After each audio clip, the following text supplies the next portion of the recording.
Assalamualaikum warahmatullahi wabarakatuh. Nama saya Sylvia Octavia. Nama saya Fani Noval. Perkenalkan, nama saya Anissa Karyani. Nama saya Andar Wicaksono. Nama saya Cindy Yosefa Agustin. Kami dari kelompok 2 akan mempresentasikan materi mengenai demokrasi liberal. Nah, sebelum itu kita harus mengetahui dulu apa itu demokrasi. Demokrasi berasal dari bahasa Yunani yaitu demos yang berarti rakyat dan kratos yang berarti pemerintahan atau kekuasaan. Jadi demokrasi adalah rakyat yang berkuasa.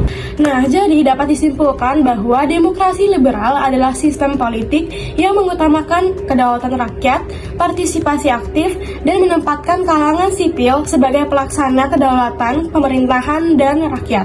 Nah, setelah mengetahui pengertian dari demokrasi liberal, sekarang kita akan membahas ciri-ciri dari demokrasi liberal. Yang pertama adalah adanya kebebasan individu. Salah satu ciri pertama dari sistem demokrasi liberal adalah kebebasan individu, termasuk dalam hal politik. Di Indonesia, implementasi dari kebebasan politik ini tercermin dari keberadaan banyak partai politik pada sistem demokrasi liberal pada masa itu. Misalnya, terdapat lebih dari 3 partai yang menganut asas Islam, yaitu NU, Masyumi, Pergerakan Tarbiyah Indonesia. Karena kebebasan individu harus diberikan fasilitas, maka munculnya banyak partai politik menjadi suatu hal yang wajar. Yang kedua, kekuasaan pemerintah terbatas. Dalam demokrasi liberal, kekuasaan pemerintah dibatasi agar tidak terpusat pada kelompok tertentu saja. Hal ini dimaksudkan untuk menjaga keseimbangan kekuasaan antara pihak-pihak yang terlibat, sehingga sistem check and balance dapat diterapkan secara efektif. Yang ketiga, masyarakat berpartisipasi dalam politik. Salah satu ciri dari sistem demokrasi liberal di Indonesia adalah partisipasi politik yang terbuka untuk seluruh masyarakat tanpa memandang latar belakang mereka. Hal ini terlihat pada pemilu tahun 1955 yang merupakan pemilu pertama di Indonesia, di mana pesertanya sangat beragam, termasuk partai-partai seperti PKI, PSI, Akoma, Murba, dan juga individu-individu lainnya. Kemudian yang keempat adalah periode pemilu dilaksanakan pada waktu tertentu. Dalam sistem demokrasi liberal di Indonesia, pemilihan umum dilaksanakan secara terjadwal dan rahasia. Pemilu ini memiliki peran penting sebagai sarana bagi partai politik untuk memperebutkan kursi di pemerintahan. Nah, yang terakhir atau yang kelima adalah suara mayoritas bisa membentuk hukum.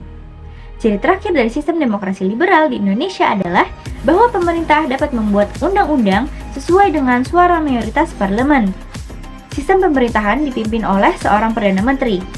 Pada umumnya, Perdana Menteri berasal dari partai politik yang memenangkan pemilu. Nah, selanjutnya adalah sejarah penerapan demokrasi liberal di Indonesia. Jadi, setelah proklamasi kemerdekaan Indonesia pada tanggal 17 Agustus 1945, berbagai upaya dan cara dilakukan oleh pemerintah Indonesia untuk menemukan sistem pemerintahan yang sesuai dengan kehidupan masyarakat di Indonesia.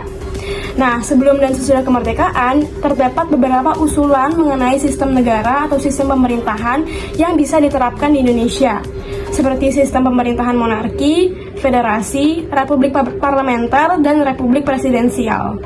Nah, selanjutnya pada bulan Oktober 1945, Wakil Presiden Indonesia Muhammad Hatta mengeluarkan maklumat Wakil Presiden nomor 10 yang menyatakan bahwa Komite Nasional Indonesia Pusat atau KNIP akan menjalankan tugas legislatif sebelum MPR atau DPR dibentuk.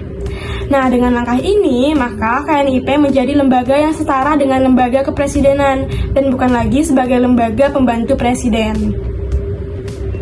Nah, lalu KNIP di bawah kepemimpinan Sultan Syahrir berhasil mendorong Wakil Presiden Indonesia yaitu Muhammad Hatta untuk mengeluarkan maklumat pemerintah pada 13 November 1945 tentang pendirian partai politik dan 14 November 1945 tentang pemberlakuan kabinet parlementer. Nah, dengan adanya maklumat ini, maka Indonesia mengadopsi sistem parlementer, di mana presiden hanya sebagai kepala negara dan simbol, sementara urusan-urusan pemerintahan diserahkan kepada Perdana Menteri. Nah, lalu Sultan Syahrir terpilih sebagai Perdana Menteri pertama Indonesia. Nah, setelah RIS dibubarkan pada tahun 1950, Indonesia menerapkan sistem parlementer liberal yang meniru sistem parlementer barat. Nah, masa ini dikenal sebagai masa demokrasi liberal, yang mana Indonesia terbagi menjadi 10 provinsi yang memiliki otonomi daerah berdasarkan Undang-Undang Dasar Sementara 1950 yang bersifat liberal. Nah, demokrasi liberal secara umum dapat diartikan sebagai sistem pemerintahan yang menekankan pada perwakilan atau representatif dalam demokrasi. Nah, konstitusi ini menetapkan pemerintahan Republik Indonesia dipimpin oleh Dewan Menteri atau Kabinet di bawah pemerintahan Perdana Menteri yang bertanggung jawab kepada Parlemen atau DPR. Nah, pada saat penerapan demokrasi parlementer, Indonesia memiliki berbagai partai politik seperti Partai PNI, NU, Partai Murbah, Partai Katolik, Partai Buruh, PSII, PSI, dan lain sebagainya. Sistem multipartai yang terjadi pada masa demokrasi liberal ini mengakibatkan munculnya berbagai partai politik yang memiliki ideologi dan tujuan yang berbeda-beda.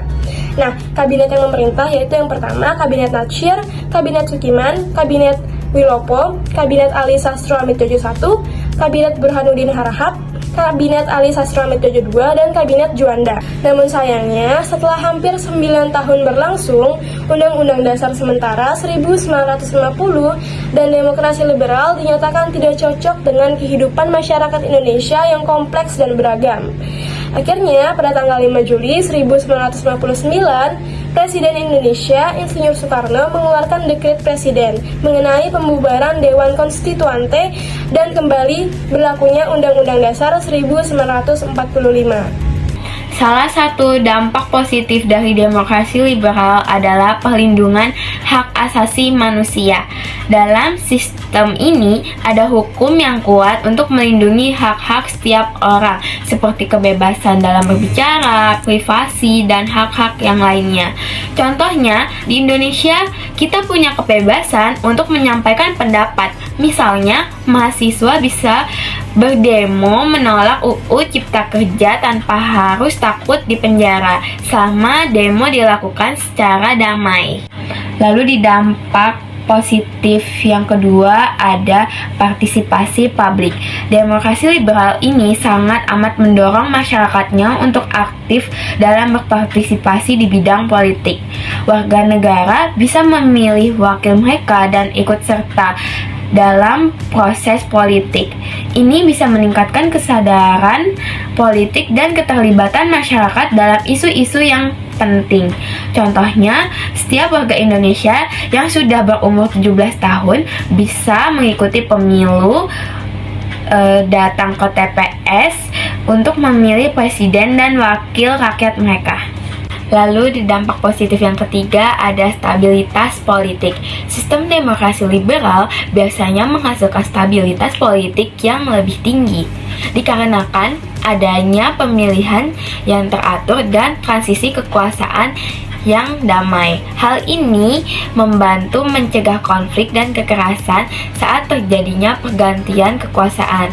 Contohnya, saat Presiden SBY menyerahkan jabatannya ke Presiden Jokowi pada tahun 2014, prosesnya ini berjalan sangat damai tanpa adanya kericuhan.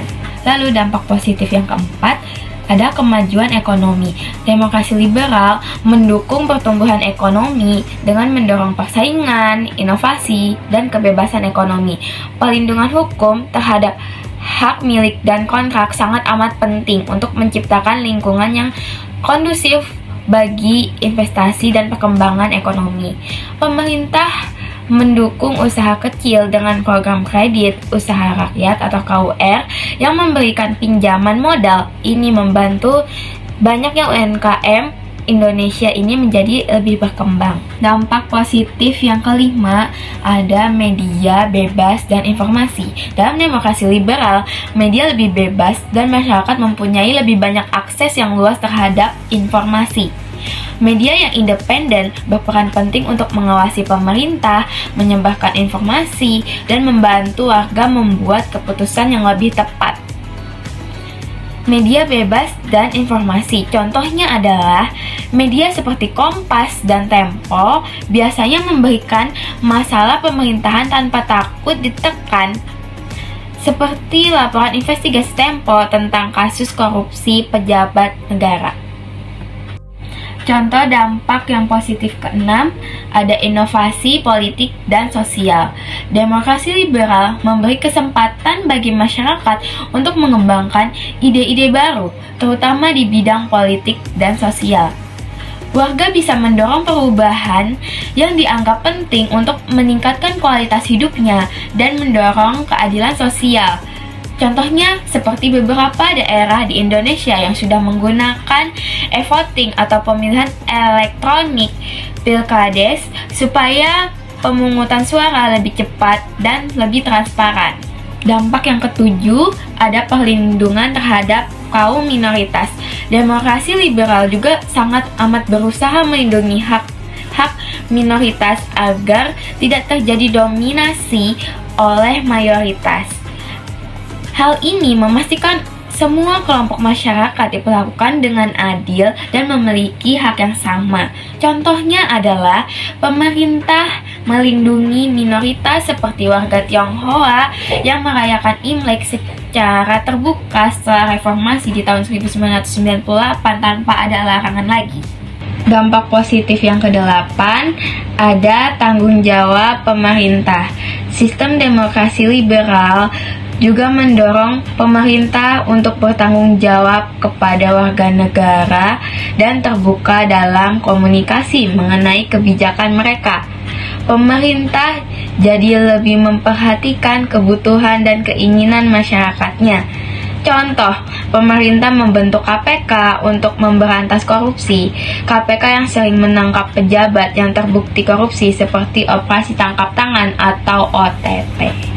Kesembilan, ada keseimbangan kekuasaan. Demokrasi liberal memastikan adanya pembagian kekuasaan yang seimbang antara cabang-cabang pemerintahan serta antara pemerintah dan warga negara. Ini mencegah konsentrasi kekuasaan yang sangat berlebihan dan potensi penyalahgunaan kekuasaan.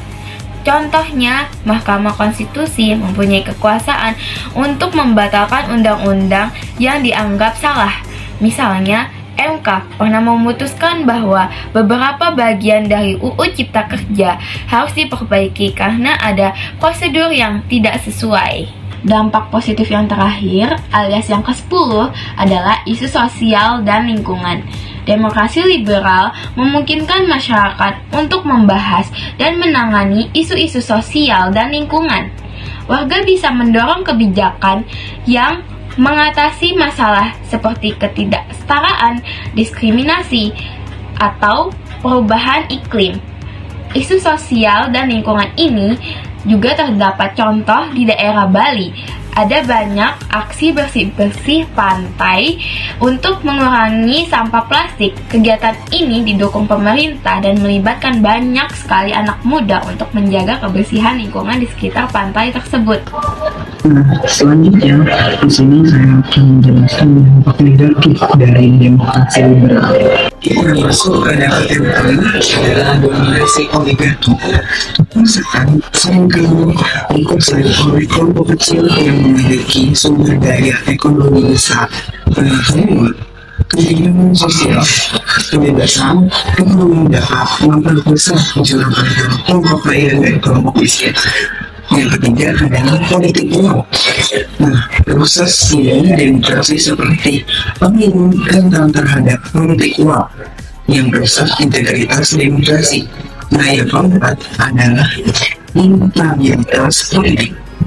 Nah, instabilitas politik adalah sistem multi-partai sering menyebabkan konflik dari sulitnya mencapai kesepakatan politik. Nah, yang kelima adalah kebebasan berlebihan. Nah, kebebasan berlebihan ini bersifat individu yang tidak terkendali, dapat mengabaikan kepentingan bersama dan sosial. Salah satu keberhasilan Kabinet Nasir adalah mengupayakan terjadinya perundingan antara Indonesia dan Belanda untuk membahas masalah Irian Barat. Kabinet ini juga cukup berhasil menjalankan gerakan Banteng, yakni gerakan nasional untuk mengubah struktur ekonomi nasional. Penyebab jatuhnya Kabinet Natsir adalah berpindahnya PNI sebagai pihak oposisi. Awalnya PNI memang menjadi koalisi Partai Masyumi.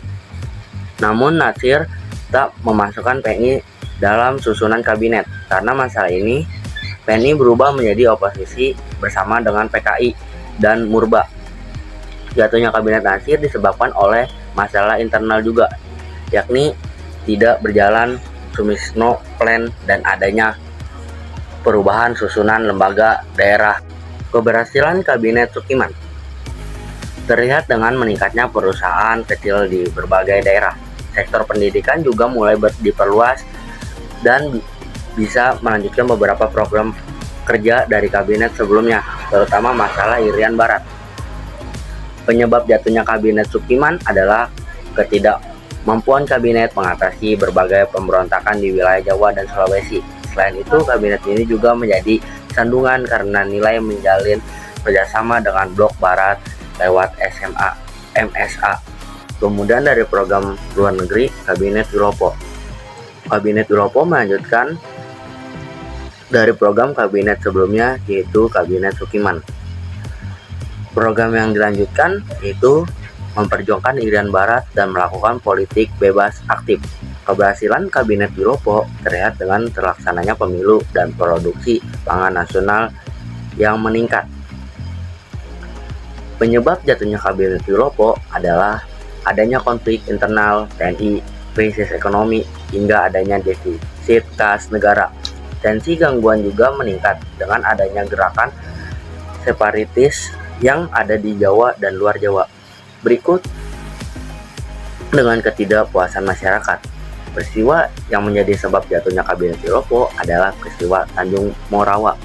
Peristiwa ini merupakan konflik yang terjadi di Delhi antara petani liar yang didukung PKI dan aparat kepolisian yang mengenai tanah perkebunan. Peristiwa Tanjung Morawa ini mengakibatkan munculnya mosi tidak percaya dari Serikat Tani Indonesia terhadap Kabinet Wilopo, sehingga kabinet ini pun jatuh. Saya akan membacakan keberhasilan dan kegagalan Kabinet Ali Sastro Amijoyo I. Selama masa pemerintahannya berlangsung, Kabinet Ali Sastro Amijoyo I mampu menoreh beberapa prestasi. Yang pertama ada merampungkan persiapan pemilu pada tahun 1955. Keberhasilan Kabinet Sastro Amijoyo yang pertama adalah merampungkan persiapan pemilihan umum atau pemilu. Berkat program kerja yang berjalan dengan lancar, pemilu pertama direncanakan berlangsung pada tahun 29 September 1955. Yang kedua ada membaiknya hubungan dengan Cina. Pada masa pemerintahan Kabinet Ali Sastro Amijoyo I, pemerintah Indonesia berhasil memperbaiki hubungan dengan Cina. Hubungan yang terjalin baik tersebut bersimpak pada kebijakan Kabinet Ali Sastro Amijoyo I. Salah satunya adalah penerapan sistem ekonomi baru bernama Alibaba oleh Menteri Perekonomian Ishak Cokro Hadi Suryo. Yang ketiga ada menyelenggarakan Konferensi Asia Afrika atau yang disebut KAA. Terselenggaranya KAA pada tahun 1955 bisa dibilang merupakan keberhasilan Kabinet Ali Sastro Amijoyo I. Yang utama khususnya di bidang politik luar negeri. Konferensi tersebut bermakna penting bagi negara-negara di Asia Afrika. Yang berikutnya ada kegagalan Kabinet Ali Sastro Amijoyo I. Sewaktu Kabinet Ali Sastro Amijoyo I memimpin, terjadi beberapa masalah yang muncul. Salah satunya adalah kondisi perekonomian Indonesia memburuk. Kemerosotan ekonomi di Indonesia sendiri disebabkan oleh adanya kasus korupsi serta inflasi yang terjadi pada masa Kabinet ini memimpin. Karena masalah ini sulit ditangani oleh Kabinet Ali Sastro Amijoyo I, Partai Nahdlatul Ulama atau NU pun memutuskan untuk menarik para menteri-menterinya yang menjabat di kabinet tersebut. Ditariknya para menteri-menteri Partai NU ini pun membuat partai-partai lain melakukan hal yang sama. Pada akhirnya, karena kewalahan dalam mengatasi masalah yang terjadi, Kabinet Ali Sastro Amijoyo I menyerahkan kembali mandatnya kepada Presiden pada 24 Juli tahun 1955.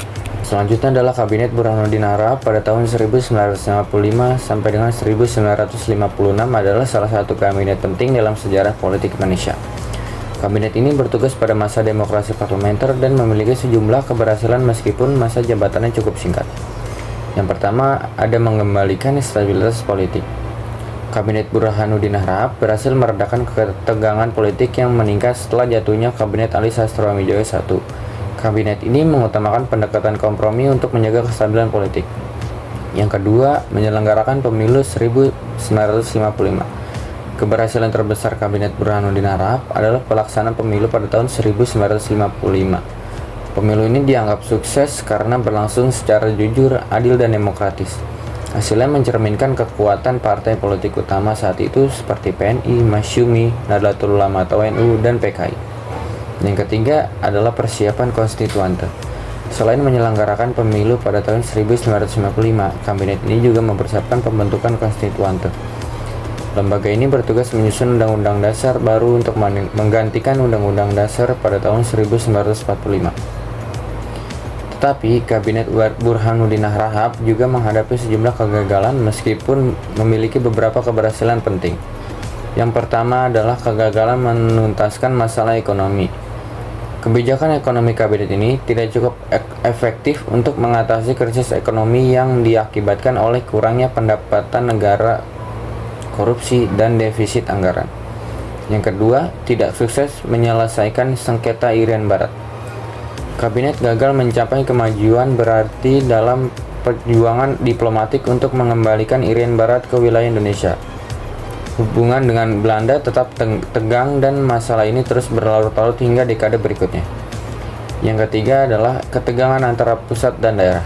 Ketidakpuasan daerah, kabinet ini tidak mampu meredam gejolak di beberapa daerah yang merasa kurang mendapat perhatian dari pemerintahan pusat. Ketegangan ini menjadi salah satu pemicu gerakan separatis di kemudian hari. Berikutnya ada Kabinet Ali Sastroamidjojo II.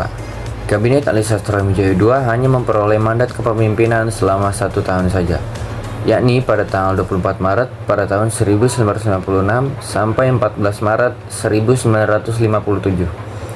Selama masa jabatannya, ada berbagai keberhasilan Kabinet Ali Sastroamidjojo II. Yang pertama adalah membatalkan perjanjian KMB atau Konferensi Meja Bundar. Dengan mendapat dukungan secara penuh dari Presiden Soekarno, Kabinet Ali Sastroamidjojo II dianggap sebagai titik tolak dari periode Planning and Investment. Hasilnya bisa dilihat dari keberhasilan pembatalan semua perjanjian dalam KMB atau Konferensi Meja Bundar. Perjanjian KMB tersebut kemudian dibatalkan secara unilateral atau sepihak. Yang kedua, ada Undang-Undang Nomor 1 Tahun 1957. Keberhasilan selama Kabinet Ali Sastroamidjojo II menjabat selanjutnya adalah dikeluarkannya Undang-Undang Nomor 1 pada tahun 1957 tentang pokok-pokok pemerintahan daerah. Undang-undang ini berhubungan dengan perkembangan ketatanegaraan di mana undang-undang tentang pokok pemerintah daerah berhak mengurus rumah tangganya sendiri dan perlu diperbarui sesuai negara kesatuan. Selain keberhasilan, ada juga kegagalan Kabinet Ali Sastroamidjojo II yang disebabkan oleh sejumlah faktor kompleks termasuk perbedaan ideologi antara partai-partai koalisi, tekanan dari kelompok-kelompok ekstrim, dan tuntutan daerah yang semakin menguat. Yang pertama, ada perpecahan antara Masyumi dan PNI. Konflik ideologi dan kepentingan antara Partai Nasional Indonesia atau PNI dan Masyumi menjadi pemicu utama. Perbedaan pandangan mengenai arah pembangunan dan kebijakan politik semakin menguat. Masyumi yang tidak didukung oleh kelompok daerah semakin gencar menuntut desentralisasi dan otonomi daerah. Tuntutan ini semakin menggoyahkan stabilitas kabinet. Yang kedua adalah ekonomi yang lesu. Kondisi perekonomian Indonesia saat itu juga menjadi faktor yang signifikan. Inflasi yang tinggi dan kurangnya investasi asing membuat perekonomian stagnan. Kabinet Ali belum mampu mengimplementasikan kebijakan yang dapat mendorong pertumbuhan ekonomi yang berujung pada ketidakpuasan masyarakat. Yang ketiga adalah sentimen anti-Tionghoa. Sentimen anti-Tionghoa era Kabinet Ali Sastroamidjojo II ditandai oleh kompleksitas masalah sosial dan ekonomi. Salah satu isu yang menonjol adalah munculnya sentimen anti-Tionghoa yang dipicu oleh kedudukan istimewa dalam perdagangan.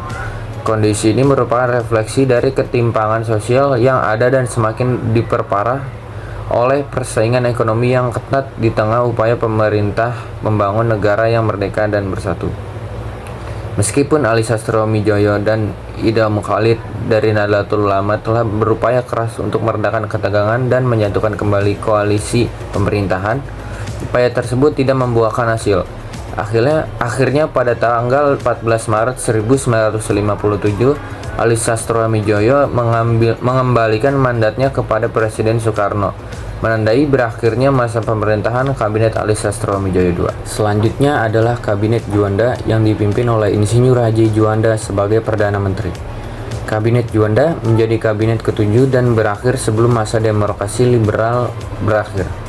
Walau begitu, kabinet ini tercatat sebagai kabinet terlama yang menjabat, yakni 14 bulan. Selama menjabat, Kabinet Juanda telah menorehkan sejumlah prestasi. Yang pertama adalah terbentuknya Dewan Nasional. Salah satu prestasi Kabinet Juanda adalah berhasil membentuk Dewan Perancang Nasional pada tahun 1957. Tujuan Dewan Nasional adalah untuk menumbuhkan ekonomi rakyat. Selain itu, berdasarkan Undang-Undang Darurat Nomor 7 1957 tentang Dewan Nasional, tugas dari Dewan Nasional adalah memberikan nasihat kepada pemerintah. Yang kedua adalah memberantas pemberontakan PRRI dan Pemersta. Keberhasilan lain yang dicapai oleh Kabinet Juanda adalah menumpas pemberontakan PRRI dan Permesta. Namun hal ini juga dapat tercapai karena bantuan dari TNI. Yang ketiga adalah menyelenggarakan musyawarah nasional. Kabinet Juanda juga berhasil menyelenggarakan musyawarah nasional di Gedung Proklamasi Jalan Pegangsaan Timur nomor 56 pada tanggal 10 sampai 14 September 1957 untuk pertama kalinya. Tujuan dari dilaksanakannya musyawarah ini adalah untuk membahas pembangunan nasional dan daerah serta membagi kawasan RI. Selain itu, tantangan besar bagi Kabinet Juanda adalah terjadinya percobaan pembunuhan terhadap Presiden Soekarno. Peristiwa tersebut terjadi pada tanggal 30 November 1957 yang kemudian dikenal sebagai peristiwa Cikini atau tragedi Cikini. Kabinet Juanda juga mengalami pergolakan di daerah yang semakin meningkat dengan berdirinya PRRI dan Permesta. Sebenarnya, Kabinet Juanda dapat menekan pergolakan yang terjadi di berbagai daerah serta mencoba mengalihkan perhatian pada pembangunan nasional. Namun seiring kembalinya berlaku UUD 1945 pada 10 Juli 1959, Kabinet Juanda akhirnya dibubarkan. Pemberlakuan kembali Undang-Undang Dasar atau UUD 1945 tersebut tercantum dalam Dekret Presiden 5 Juli 1959. Dekret tersebut dikeluarkan karena kegagalan Badan Konstituante dalam menetapkan UUD baru sebagai pengganti UUD 1950. Nah, itulah penjelasan mengenai demokrasi liberal dari kelompok kami. Kurang lebihnya mohon maaf. Wassalamualaikum